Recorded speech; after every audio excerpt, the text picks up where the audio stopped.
buenas tardes, buenos días, buenas noches a todas y a todos los que nos vean. Doctor, qué gusto tenerlo aquí en Sentipensares. Nos da mucho gusto que haya aceptado la invitación y la respuesta que usted ha dado a este espacio de diálogo. Muchas gracias, Juan Manuel. Le agradezco la oportunidad de estar aquí y poder conversar sobre la realidad y cómo la percibimos. Muy bien, pues empecemos al tema que nos ocupa y preocupa Ujú. en la Ciudad de México y en el país, que es el tema de cómo percibimos la realidad. Ujú.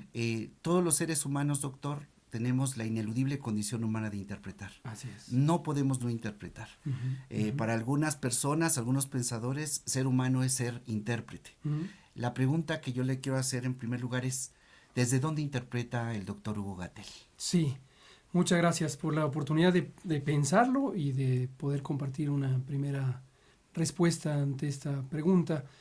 Primero pienso que es muy importante que todos los seres humanos continuamente revisemos esta pregunta, que nos la hagamos para no asumir que la realidad que percibimos es una realidad única o es la realidad que todas las demás personas deberían ver de la misma manera.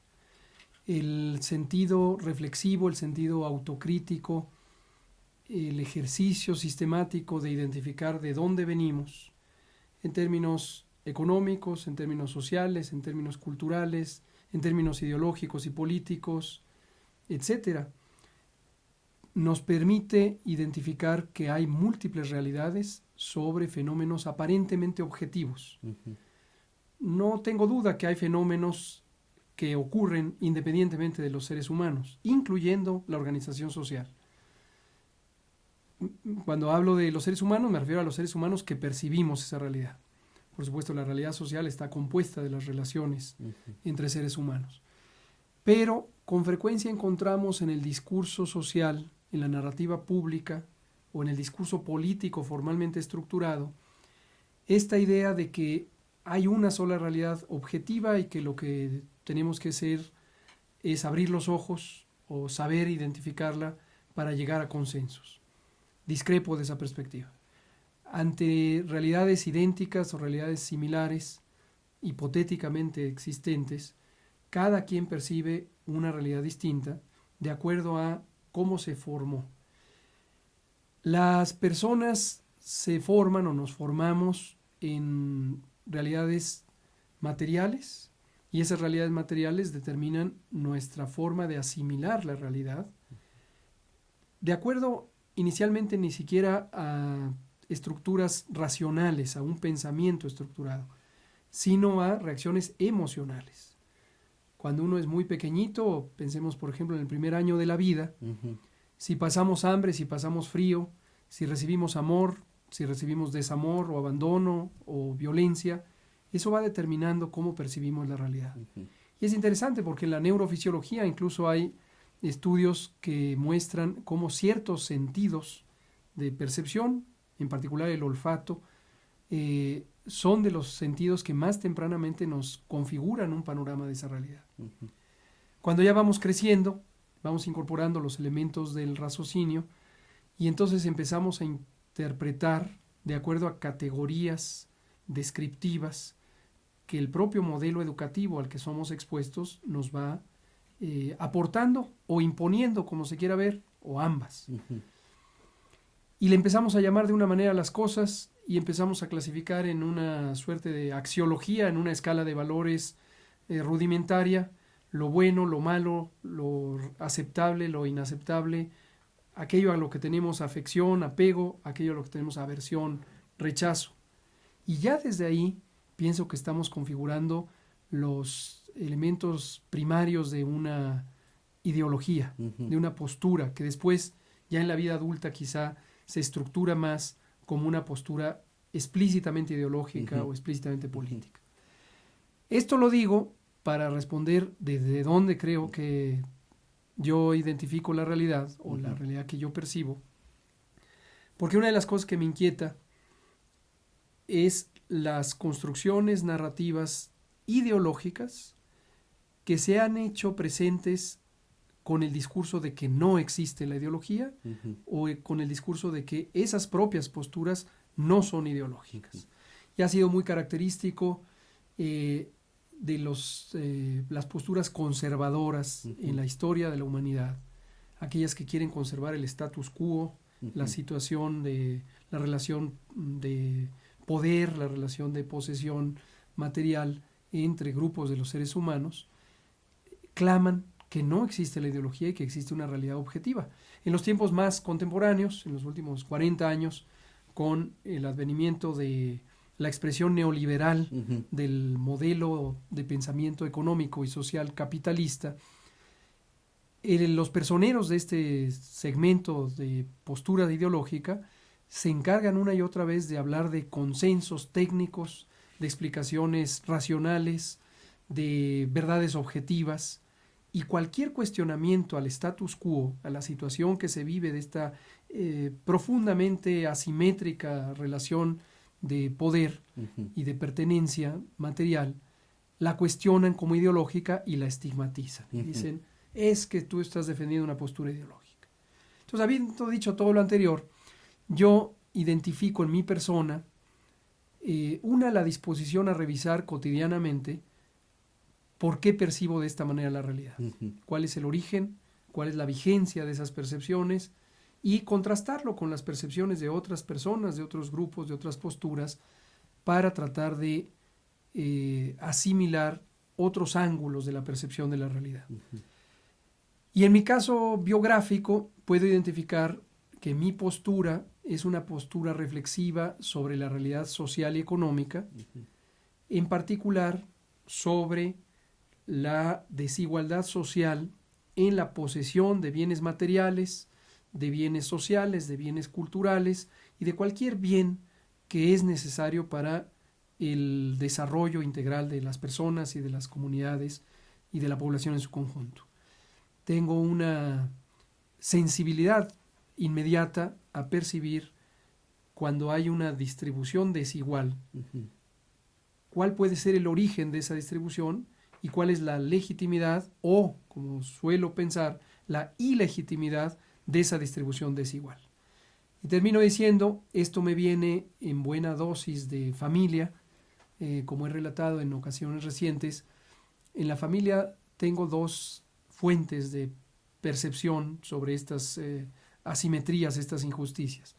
Una viene de la familia de mi madre, es una familia que se fue desarrollando con dificultades económicas y sociales. Mi abuelo era manufacturero, era obrero en una fábrica de zapatos. Mi abuela Aurora tenía que lavar ajeno, planchar ajeno para complementar el ingreso de la familia. Mi mamá, que es la mayor de esa familia, son 11 hermanas y hermanos, tuvo que trabajar también muy tempranamente, a los 14, 15 años. Luego fue auxiliar de enfermera. El resto de mis tías y tíos también han ido desarrollando sus capacidades con su propio esfuerzo en una adversidad económica importante. Ayer, por ejemplo, que comí con mi mamá, me platicaba una anécdota que yo ya conocía cuando ella sufrió desnutrición grave y estuvo a punto de morir a los 2 años. La internaron, yo pensaba que en el Hospital General, ya me aclaró que no, que en el Seguro Social, pero el caso es que ese era el nivel de privación económica que tenía la familia. Del lado de mi padre es una historia diferente, pero que converge en percepciones.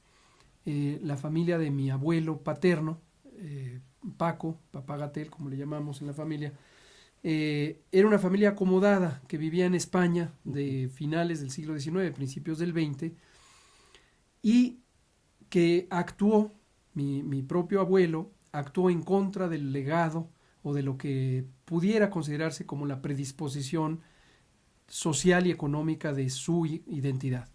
Él era terrateniente o potencialmente heredero de tierras, porque mi bisabuelo tenía tierras. Él era católico y él era militar. Él era militar de carrera, era oficial de artillería. Cuando llega el golpe de Estado perpetrado por el dictador Francisco Franco en contra del gobierno democráticamente electo de la República, primero catalana y un año después española, mi abuelo no duda en lanzarse a la lucha armada, por defender los ideales de la República, un gobierno democrático, un gobierno que estaba impulsando la justicia social. Contrario a lo que se hubiera pensado, su determinación económica y social le tocaría. Ujú. Lo demás es historia. Esta familia de mi padre tuvieron que emigrar a México, pasaron por Francia, donde estuvieron exiliados, les tocó la invasión nazi a Francia, vivieron penurias, hambre, frío, terror inducido por la violencia política, y finalmente llegaron a México, donde fueron nuevamente empezando a avanzar con base en su esfuerzo propio, ¿no? Entonces, obviamente estos elementos considero que determinan mucho mi pensamiento y mi percepción de dónde hay injusticia, dónde hay autoritarismo, dónde hay marginación de las personas, y lo considero invariablemente una aberración de la forma de organizarse en la sociedad y algo contra lo que hay que luchar, contra esos males sociales. Bien, esto nos da mucha luz para entender que detrás de los actores políticos hay historias, hay experiencias, hay anhelos, hay pues también ilusión de que las cosas pueden ser distintas. La pregunta, doctor Gatell, sería: ¿por qué tienen que ser distintas las cosas? ¿Por qué tenemos nosotros que cambiar la realidad que tenemos? ¿Cuál considera usted que sería como la justificación Sí. que yo tendría que asumir ante esta realidad que se me presenta? ¿Por qué tenemos que cambiar la Sí. realidad, transformarla? Pienso que si uno percibe una realidad como injusta, y podríamos partir con una definición un poco simple de justicia, que consiste en tener oportunidades o posibilidades análogas para personas que tienen capacidades análogas. Hay esta definición clásica de que justicia es tratar igual a lo igual y diferente a lo diferente en condiciones semejantes. Muy importante esta especificación, en condiciones semejantes. Uno podría decido partir de esta idea de que todos los seres humanos tienen el derecho esencial, el derecho inalienable de gozar de las capacidades materiales que les permitan desarrollarse al más alto grado posible como seres humanos. Esto implica su desarrollo físico, fisiológico, mental, cultural, social, político, etcétera, espiritual incluso. Uh-huh. Y que si no se dan esas situaciones es porque alguien más en la sociedad, alguien como persona, alguien como grupo, está expropiando esas capacidades, y esa expropiación es esencialmente inadecuada, injusta, es una arbitrariedad. Y al percibirlo así, como algo aberrante, algo indeseable, porque unos tienen y otros no tienen, unos tienen grandes cantidades, otros no tienen ni siquiera lo esencial, lo básico, considero que hay una pulsión emocional, pero elaborada como una pulsión moral, una convicción ética que nos lleva a decir: si esta es la realidad y la realidad la considero inaceptable, injustificable, entonces no me puedo quedar quieto frente a esa realidad. De no hacerlo soy cómplice. Entonces hay un mandato ético que es el actuar donde quiera que uno ve algo que le parece injusto y que uno considera susceptible de ser modificado. Y yo creo que en general uno, o por lo menos esto me ocurre a mí, tiene una especie de voz interna que le invita a tratar de cambiar las cosas que son inaceptables, que son injustas.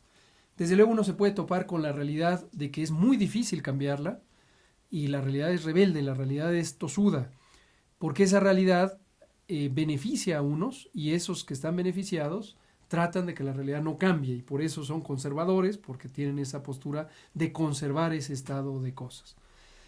El dominio del poder, el dominio de los bienes materiales, el dominio de los bienes de los medios de producción, etcétera, ¿no?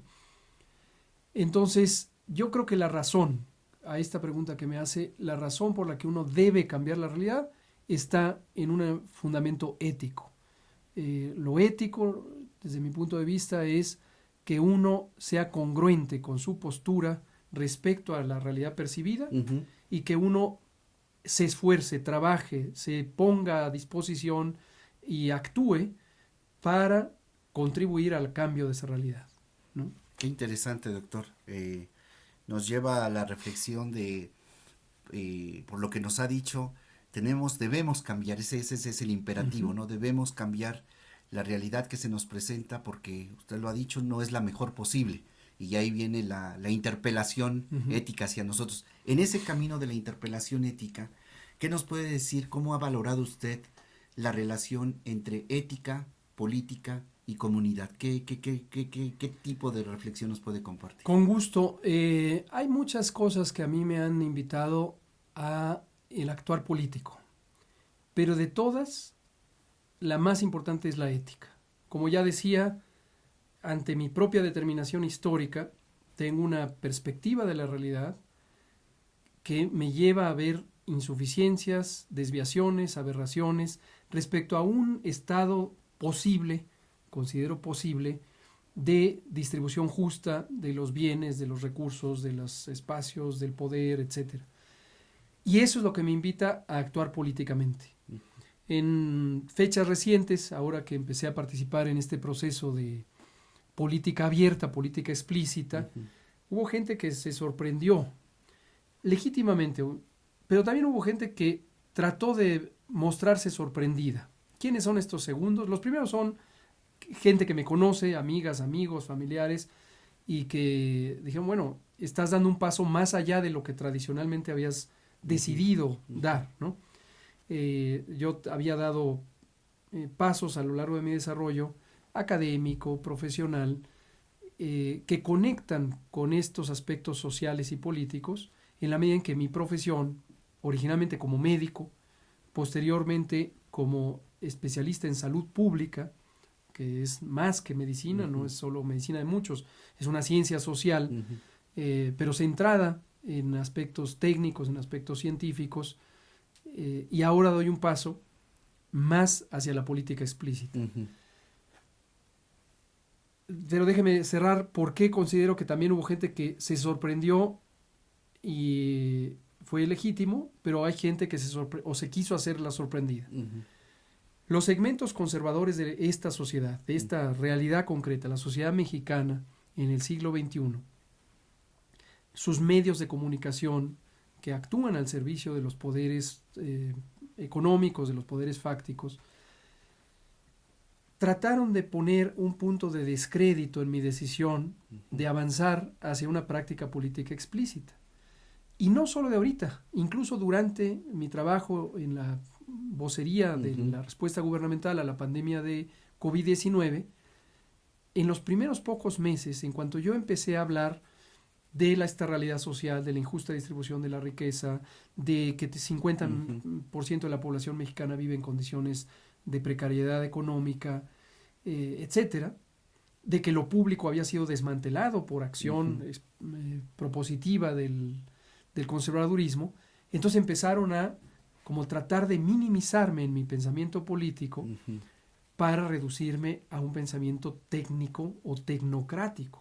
Y vuelvo a lo que decía hace rato, porque es un artilugio por parte del conservadurismo el plantear que no hay ideología, que no hay controversias, que todo se resuelve técnicamente, ¿no? Cuando definitivamente no es el caso. Pero ahora que he dado este paso, he tenido la gran oportunidad en la vida de revisar nuevamente estas vinculaciones entre la ética, entre la comunidad y entre la política, y las veo en este momento de la siguiente forma. La pulsión fundamental, la motivación, el imperativo que encuentro en cada elemento de actuación política es la ética. Yo considero que una política que no está cimentada en la ética es hasta cierto punto oportunista y en gran dosis puede ser un devenir riesgoso en donde el culto al poder, el culto a la posesión, el culto al dominio de la persona política sobre la sociedad pueda convertirse en un objetivo en sí mismo.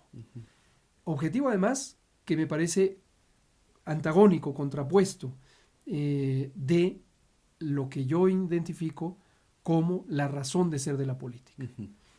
¿Cuál es esa razón de ser? El servicio al bien común. Así visualizo yo a la política, Ujú. como una profesión, un oficio, un arte, una materia, una práctica de vida, cuyo fundamento siempre debe ser servir al prójimo.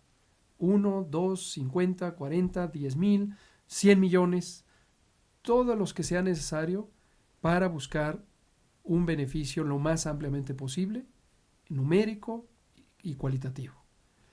Si no hay eso, reitero, pienso que la política se vuelve una trampa, la política se vuelve una materia mezquina de actuación al servicio de pequeños grupos que adquieren poder, corroboran su poder, cultivan su poder y se alimentan en su poder. Y eso nos proyecta hacia el tercer elemento de la pregunta, que es la comunidad. Hay que estar continuamente en conciencia de que existen los otros, las otras personas. Así sea una sola persona, que, por ejemplo, cuando se trata de establecer una interlocución, escuchar, aprender, tratar de ponerse en la posición de la otra persona, contrastar fraternalmente estas diferencias de perspectiva sobre una realidad, tratar de entender de dónde viene uno, como decíamos al principio, y de dónde viene la otra persona, tratar de buscar un punto de encuentro satisfactorio para ambas partes. Entonces, cuando solo son dos individuos.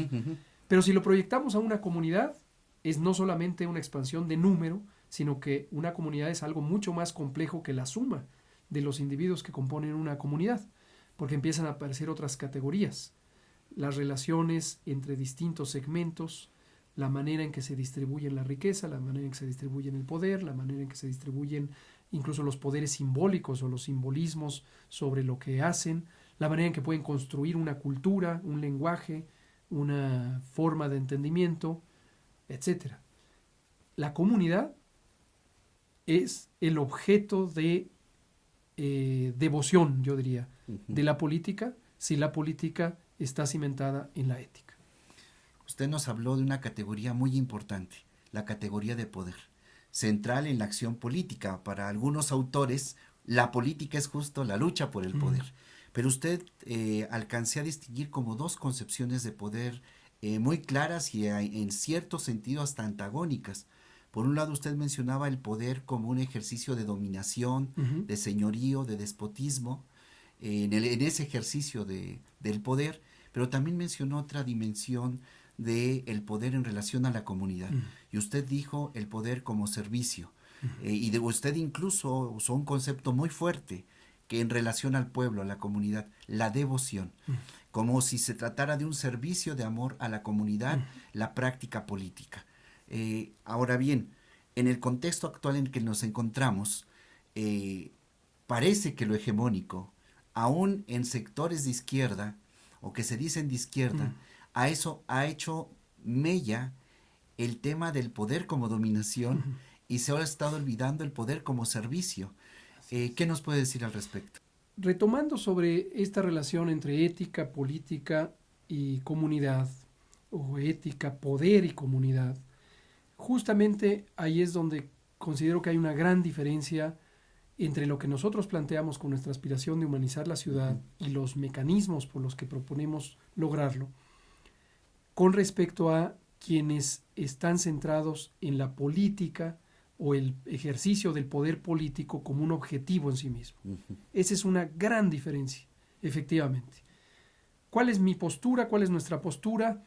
Nosotros consideramos que, como decía hace un rato, la ética es el impulso esencial para la acción. La política o el poder político es el instrumento para llegar al fin último, que es la comunidad y el beneficio colectivo, el beneficio comunitario. ¿Por qué hablamos de un beneficio? Porque de entrada lo que nos mueve a una reflexión ética es la convicción de que hay un estado imperfecto, un estado inconveniente de las cosas, de la realidad en la que vive la comunidad. es una realidad injusta, hay una distribución desigual de la riqueza, de las oportunidades, de los bienes materiales e inmateriales, del acceso a los servicios a los que están obligados éticamente y jurídicamente los gobiernos como representación de los pueblos. Entonces, ese es el impulso ético. El propósito final, el propósito que visualizamos es modificar esa realidad. Y la política, como práctica, y eventualmente el tomar dominio del poder político, es solo un medio. Nunca debe ser un objetivo en sí mismo. Nunca, nunca. Y ese es justo lo que platicábamos hace rato. Si hay poder sin ética, hay despotismo. Porque el poder es el centro mismo de la actuación de los seres humanos. En lo individual y en forma colectiva, cuando se organizan en un partido, en una corriente de pensamiento, en una coalición, en un grupo. Cuidado con que haya un ejercicio del poder sin ética, porque ese lleva al despotismo, lleva al autoritarismo, lleva a servirse a sí mismo. Y entonces el enfoque, la visión de quienes actúan de esa manera es autocéntrica, es autorreferencial. Lo que querrán es conquistar el poder y después no dejarlo. Y la falta de legitimidad ética que tiene el conservadurismo y las posturas de la derecha en este periodo histórico y en prácticamente, yo diría que toda la historia de la humanidad, es justamente ese, que no tienen una fundamentación ética y una orientación comunitaria. Bien, doctor. Me llama mucho la atención el punto final que pone usted como el telos, el destinatario de toda la acción política desde una perspectiva ética, es la comunidad política. Esto me lleva como a reflexionar un poco sobre la fundamentalidad que usted le da a las comunidades, a las personas, como fines en sí mismas, no como mediación absoluta, porque vemos en la práctica de la acción política, de territorio, del ejercicio legislativo, del ejercicio jurídico y de incluso en el ejercicio de gobierno ya, cómo se olvida de ese fundamento que las personas son fines en sí mismas y pasan a ser mediación, sean votos, sea mi gente, sean mis seguidores, y en realidad lo que estamos haciendo es lo que está usted alertando, que prendamos un foco rojo en esa dimensión de una política que se corrompe y recuperando la dimensión ético-crítica de la política. Así es, así es. En ese sentido, doctor, lo que ha iniciado yo lo veo como un efecto positivo no intencional. Usted dígame o díganos cómo ve el tema. ¿En qué sentido? De un efecto, muchas gracias, un efecto positivo no intencional. Usted hace una transición de ser un funcionario público con una presencia simbólica para ciertos sectores de la comunidad, o sea que los vinculó y los religó. Lo vimos en el sentido de agradecimiento que las comunidades le mostraban a usted pública y personalmente, pero también vimos que usted fue una figura diabólica en el sentido del concepto, o sea que vino a poner fractura, porque usted puso el dedo donde dolía, el tema farmacéutico, el tema de la privatización de los servicios públicos en relación a la salud, o sea, allí usted fracturó, porque era necesario fracturar. Esto me remite que una buena noticia no puede ser buena noticia para todos, justicia no puede ser buena noticia para todos. Para el que comete la injusticia no puede alegrarse de que llegue la justicia, al contrario, usted lo planteó como estos grupos de poder conservadores que buscan cuidar sus privilegios. Eso no es una buena noticia, una cuarta transformación, y por lo tanto viene todo el ataque. En ese sentido, doctor, como efecto positivo, no intencional, leemos, es lo que está ocurriendo. Se ha empezado a gestar, díganos usted si leemos bien o cómo lo percibe usted, se ha empezado a gestar una atmósfera, mire la palabra, atmósfera en torno a la práctica que están haciendo como grupo, como idea, como frente, como equipo, y está teniendo una aceptación tanto de militantes y simpatizantes del partido Movimiento, pero también de otros sectores de la población que no están necesariamente vinculados al partido Movimiento, porque hay una autoridad moral que convoca y provoca. Mi pregunta es, ese efecto positivo, que no intencional, porque usted iba a ser el coordinador de la defensa de la 4T en la Ciudad de México, en esta perspectiva, la pregunta es que esto ha rebasado, usted lo dijo, ya no es solamente la Ciudad de México. ¿Qué perspectiva, qué visualiza usted de esto? ¿Puede haber una recuperación de esta dimensión ético-política, crítica en el ejercicio del poder nuevamente, digo nuevamente, para darle continuidad y profundizarlo en un futuro? Gracias por plantear todo esto, porque nos ayuda a poner en perspectiva el actuar que hemos tenido en estas pocas semanas, 4 o 5 semanas, a la luz de convicciones que son muy profundas y más añejas de todo el colectivo. Inicialmente identifiquemos un colectivo que hemos trabajado en esta idea de humanizar la ciudad, que hoy nos expresamos a través de este manifiesto que recientemente publicamos, con la advertencia además de que es un punto de partida, no es un punto de llegada. El manifiesto lo hicimos con el propósito de poner en forma ordenada nuestro pensamiento, que la comunidad pueda identificar quiénes somos, qué pensamos, a qué aspiramos, y que pueda enriquecer ese manifiesto para que se vaya convirtiendo en un instrumento de todas y todos, de los que estamos convencidos de que hay que humanizar a esta sociedad. Pero, efectivamente, al poner sobre la mesa, sobre el espacio público, este manifiesto, empezamos a despertar inquietudes que ya veníamos despertando por nuestro actuar, por nuestro hablar, por nuestro pensar. Nosotros nos sentimos satisfechos de que invariablemente lo que hacemos lo hemos dicho, lo que decimos lo hemos pensado. Es decir, hay congruencia entre pensar, decir y actuar. Y eso ha inquietado a varios. Efectivamente, no todo el mundo está contento con una transformación, porque quien se resiste a una transformación es quien protege intereses precisamente que se intentan transformar. Pueden ser los intereses económicos, y lo hemos visto, estos ataques deliberados, estructurados, financiados por los grupos de interés económico hacia mi persona, no iniciaron con la pandemia de COVID, iniciaron desde que empezó el gobierno de Andrés Manuel López Obrador, y empezamos a poner en práctica el desarrollo de políticas públicas por la salud colectiva, por desmantelar la corrupción en la venta de insumos para la salud. Empezamos a poner de manifiesto evidencias científicas sobre los daños que producen ciertos elementos tóxicos de la agricultura industrializada, etc.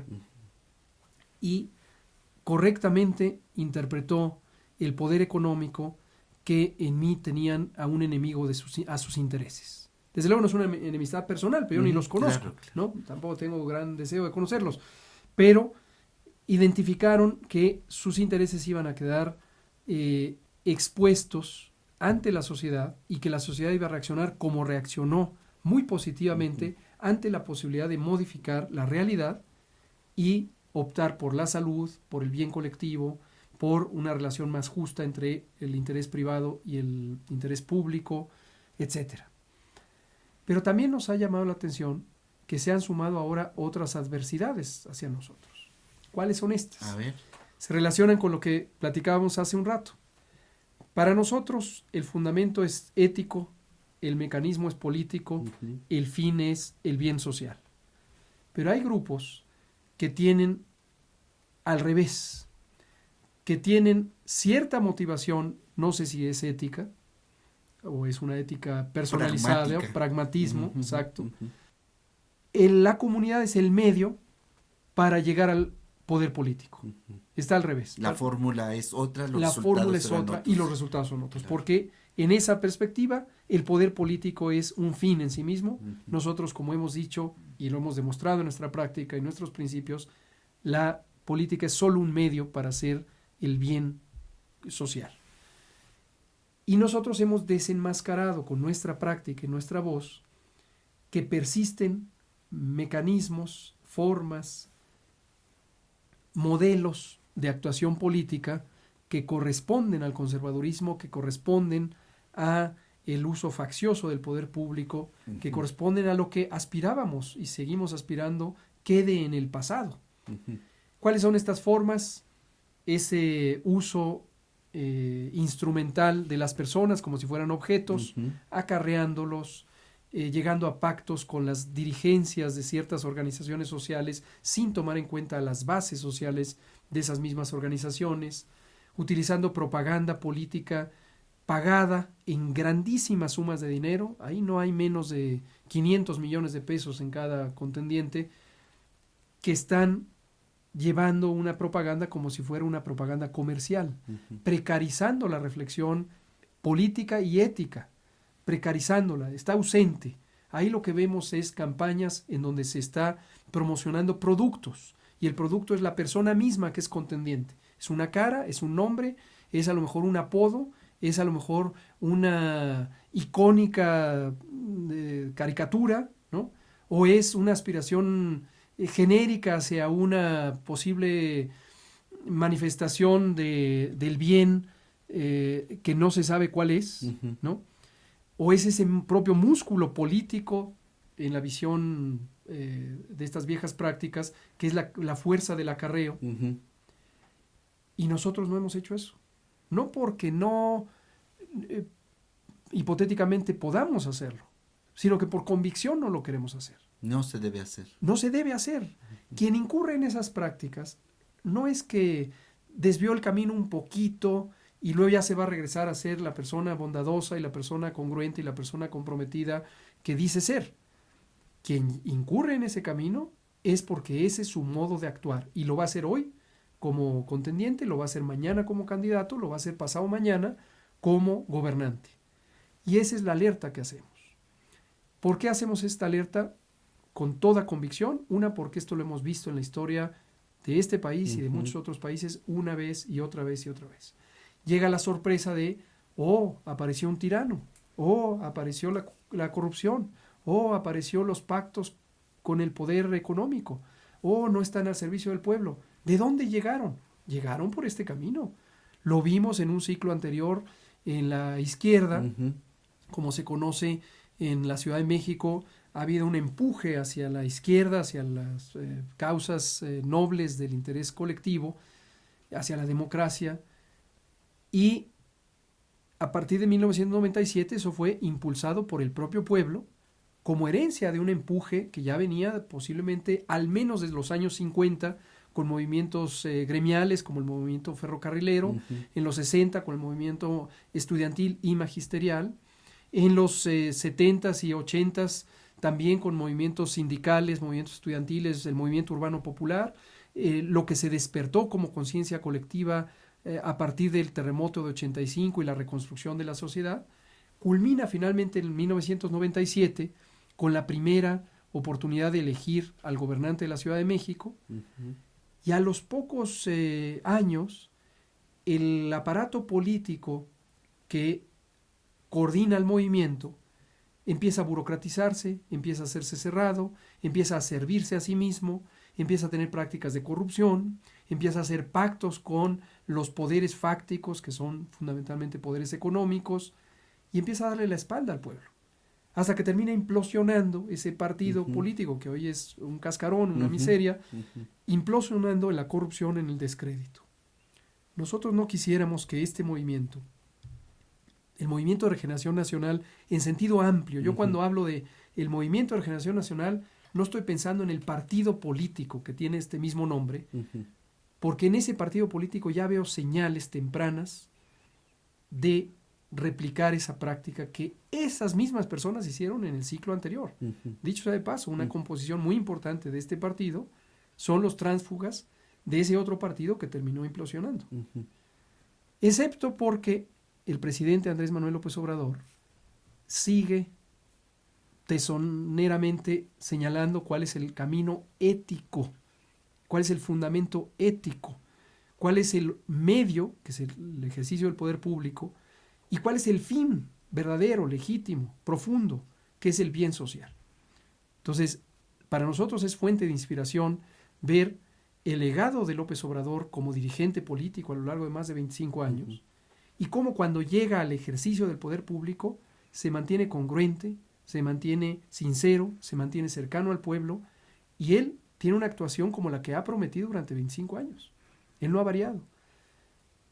Respecto a lo que decía de si no estamos despertando ahí algo más, sí vemos eso, vemos un segmento amplio de la comunidad, ya se irá determinando qué tan amplio y ya además irá creciendo.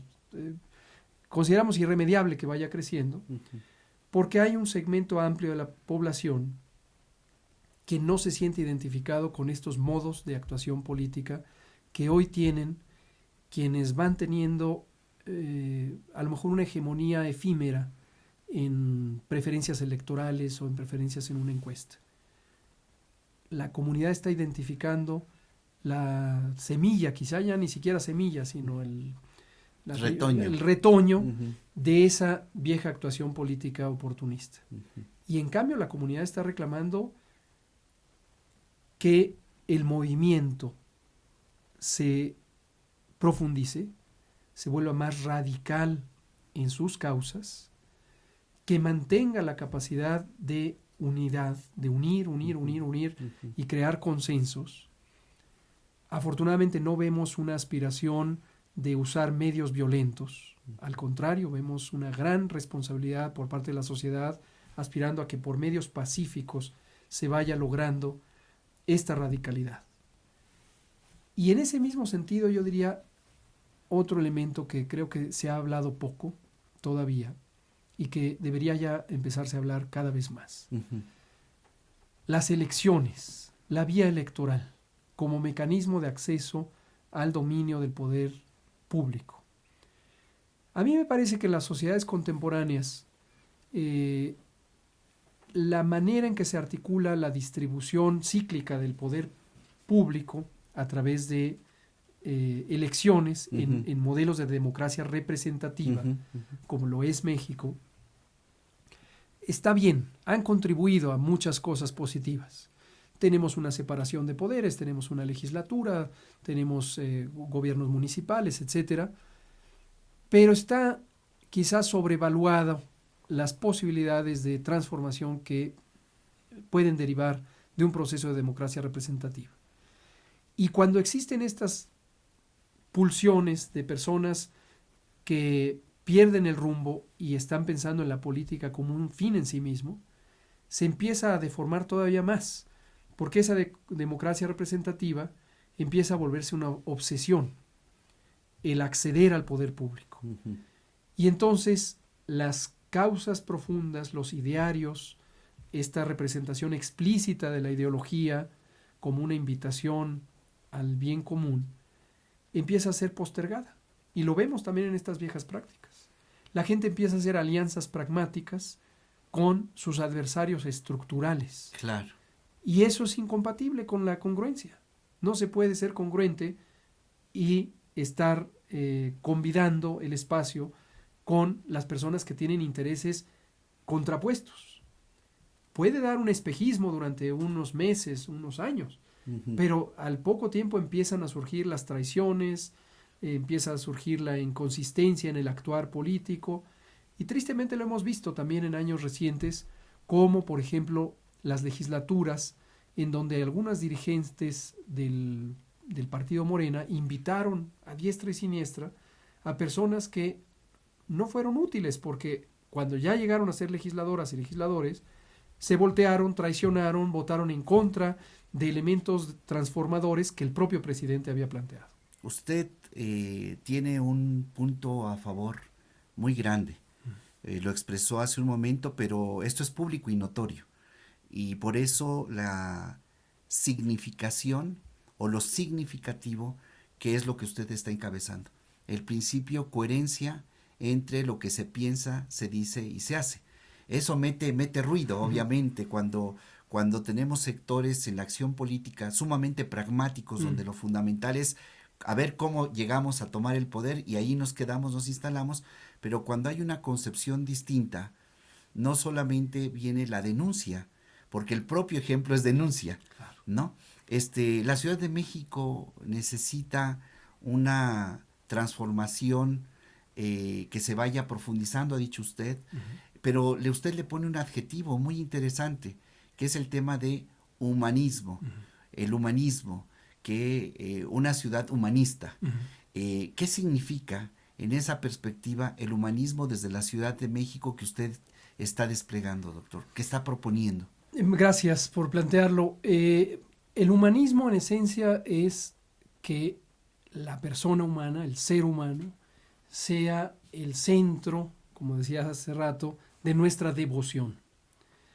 Si vemos cómo se estructura la actividad social en cualquier dimensión, pensemos por ejemplo la dimensión económica o la dimensión política. Hay otras, la dimensión cultural, la dimensión espiritual, la dimensión material, pero pensemos para ilustrarlo, la política y la economía. Hoy tenemos una economía cuyo motor principal, cuyo fundamento implícito, porque raras veces se hace explícito, si se hiciera explícito se pondría en cuestionamiento y entonces estaría jugándose la pervivencia de esa economía. Entonces, también por eso, dicho sea de paso, este discurso de los conservadores de que no existe la ideología. Porque la ideología es pensar, es tener ideas, y ellos no quieren que se piense. Entonces, la economía en la Ciudad de México, que es el mismo modelo económico del país y de una parte muy sustancial del mundo, es una economía en donde las relaciones entre quienes producen la riqueza, los bienes materiales, los bienes inmateriales, se produce de manera colectiva y se apropia de manera individual. ¿Por qué razón? Porque hay propietarios en pequeño grupo que controlan cómo se produce y cómo se vende lo que se produce para tener una ganancia, ¿no? Esto no estoy diciendo nada que nadie no haya descubierto. Esta es la economía capitalista, esa es la esencia de la economía capitalista. Cuando viene el neoliberalismo como una expresión política, ideológica de, yo a veces digo de arrebato, en donde existe una intención deliberada de concentrar cada vez más el poder de controlar la economía y los beneficios de esa economía, aumenta necesariamente la cantidad de personas desposeídas. Y empieza a haber gente que no tiene ni para lo básico, alimentación, techo, vestido, educación, salud. Y esto empieza a aumentar, numéricamente. También es algo que no me estoy inventando yo, está descrito pues hasta por los propios economistas neoliberales. Pero cuando pensamos en la necesidad, oportunidad, deseo, intención de transformar esa realidad porque la consideramos injusta, tenemos que poner sobre la mesa a quién sirve ese modelo económico. Y si ese modelo económico está siendo desfavorable para las grandes mayorías y solo favorable para unas minorías cada vez más pequeñas, quiere decir que el ser humano, que representa toda esa colectividad, está siendo desplazado. Pero, termino esta representación de la economía como efecto antihumano cuando los seres humanos incluso empiezan a llegar a puntos extremos en donde pierden su esencia humana. Y su esencia humana está justamente en lo que afortunadamente con una gran dificultad y un gran proceso de lucha social se ha ido reconociendo como los derechos humanos. Y los derechos humanos son la alimentación, la salud, la vivienda espaciosa y digna, el goce de un medio ambiente saludable, la justicia, No podríamos pasar desapercibido o ser insensibles a esta realidad y al mismo tiempo decir el humanismo mexicano. Pues no, porque el humanismo es una convicción de que en la materia, en la dimensión específica de nuestro país, con sus propias realidades históricas, culturales, políticas, sociales, esa realidad se puede transformar al servicio de los seres humanos. Esa es la parte económica. En la parte política, el régimen político mexicano hoy estructurado jurídicamente como una democracia representativa, con separación de poderes, con 3 órdenes de gobierno, etcétera, ha vivido por muchos años, por décadas, una gran simulación, porque es una democracia sumamente imperfecta, donde el control real, el control fáctico del poder no reside del todo en el poder representativo, el poder político representativo, emanado del pueblo, como dice la Constitución.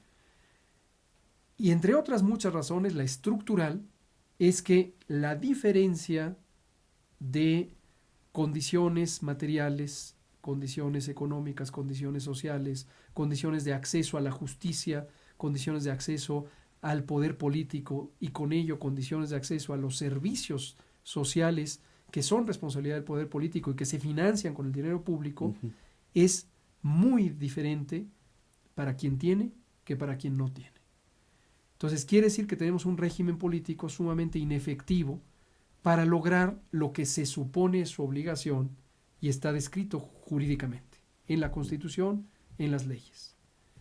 Se necesita revisar y modificar la forma real, no teórica, la forma real en la que opera el poder político, como el poder político, el poder público verdaderamente pueda representar al soberano, que es el pueblo, y cómo en distintas materias como procuración de justicia, impartición de justicia, formulación de leyes y reglamentos y demás, todo el corpus lex, realmente atienda a las necesidades de las mayorías.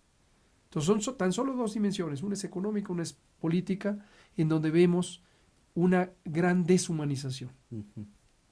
Pero me gustaría señalar una tercera. Cuando existen estas condiciones de precariedad material y en otras dimensiones, la sociedad empieza a entrar en contradicciones internas que yo pensaría que son secundarias o acaso circunstanciales, aun cuando sean la vivencia de todos los días. Y es una contraposición entre ciudadanas, entre ciudadanos, entre pueblo. Es pueblo agrediendo a pueblo, pueblo identificando como enemigos a otros miembros del pueblo. Ilustrémoslo con un elemento que es la seguridad pública. Cuando vemos los problemas de seguridad pública que aquejan a esta ciudad o a cualquier otro rincón del país, con frecuencia vemos un acto obsceno por parte de los medios de comunicación corporativos, que es distraer a la gente con la nota roja, con la representación más grotesca de la actividad criminal directa. Y la narrativa que está de fondo es una narrativa clasista. Persistentemente uno ve quien asaltó y quien era víctima es una persona pobre y la otra es una persona igualmente pobre o de manera semejante en su desposesión. Este tipo de narrativa construida desde estos grandes corporativos de la desinformación, de la manipulación, lo considero una obscenidad porque nos lleva a muchos efectos muy adversos. Uno es dejar de pensar en cuáles son las causas raíz de esas violencias sociales. Segunda es en montar una actitud estigmatizante contra los desposeídos. Lo tercero es hacer un llamado subliminal, subrepticio, a que la gente esté a la defensiva respecto a otras personas. Y entonces que cuide su coche, que cuide su casa, que le ponga una reja alrededor de su estacionamiento, estar a la defensiva. Y este efecto, en la psicología de las masas, lo que produce es una de las pulsiones más tóxicas del ser humano. La combinación de ignorancia con miedo es el odio. Y entonces se empiezan a odiar unos a otros y se deshumaniza la sociedad. Entonces, otra de las expresiones de deshumanización. Entonces, cuando hablamos de humanizar, hablamos de ir a la raíz de los problemas, y esa raíz es económica, esa raíz es social, esa raíz es política. Luego puede haber otros elementos culturales y demás. Ir a la raíz para transformar esa realidad al servicio de la gente, con la gente en el centro del pensamiento y de la acción, el ser humano. Y con ello construir otras formas de expresión de la humanidad. El ciudadano de a pie no vea al otro ciudadano de a pie como su enemigo. Ujú. Que el ciudadano de a pie asuma que el poder público, el poder político, está a su servicio y no al revés, que está a servicio de sí mismo para imponerse sobre la vida de los ciudadanos de a pie. Y todo eso, si uno lo ve sistemáticamente con las personas al centro, y uno persistentemente piensa, está convencido, como lo estoy yo, de que los seres humanos tienen una dignidad intrínseca que debe ser cuidada, debe ser protegida, debe ser estimulada, que esa dignidad intrínseca lleva a una benevolencia intrínseca y que si tiene las condiciones exteriores favorables se va a expresar como benevolencia. Entonces uno ya empieza a aspirar a una sociedad humana, más humana de lo que tenemos hoy, que nos falta mucho por construir una sociedad justa, humana, solidaria, generosa, fraterna. Qué interesante, doctor. Me remite a una reflexión que hace el profesor Hermann Cohen en un textito de 1919, cuando a él se le pregunta qué es el pensamiento crítico, qué es la ética crítica. Y él responde de alguna forma como analogía a lo que usted ha dicho y en la tradición de pensamiento que usted, político que se está ubicando usted explícitamente, como una recepción y un despliegue de este humanismo mexicano que propone el presidente de la República, y usted lo pone en situ, o sea, vamos a bajarlo a lo histórico material concreto.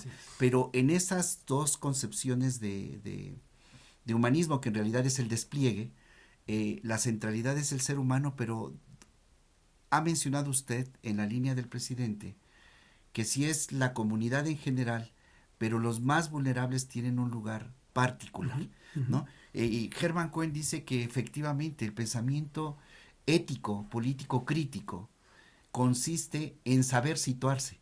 Y por esto es muy importante lo que está pasando ahorita, en este momento, y esa es la intención de este compartir con usted, que nuestros seguidores, las personas que lo escuchen, se den cuenta que hay un saber, que la acción política no es solamente consignas, que la acción política no solamente es inscribirse en una corriente política y a ver cómo voy escalando, no, que la acción política implica, como dice Hermann Cohen, un saber situarse en el lugar del pobre y desde ese lugar hacer el diagnóstico del estado, de la patología del estado, porque hay pobreza, porque hay exclusión, porque hay injusticia, y tomarse en serio ese saber para ponerlo al servicio. Me llamó mucho la atención compartir, porque nos está mostrando usted que la formación crítica es necesaria, es importante, y que si no se hace una práctica distinta, vamos a repetir los mismos patrones y que los estamos viendo, o sea, es evidente. Muy bien, pues, doctor, agradecerle la oportunidad de dialogar con usted, el compartir, el saber de qué, como decimos en el pueblo, de qué está hecho uno, qué está detrás de uno, quiénes son los ancestros que tiene uno, y que explican el posicionamiento ético, político, crítico que usted representa. Pues le agradecemos mucho la oportunidad. Desde Sentipensares estamos satisfechos con el compartir, y muchas gracias y agradecemos mucho su atención. Gracias.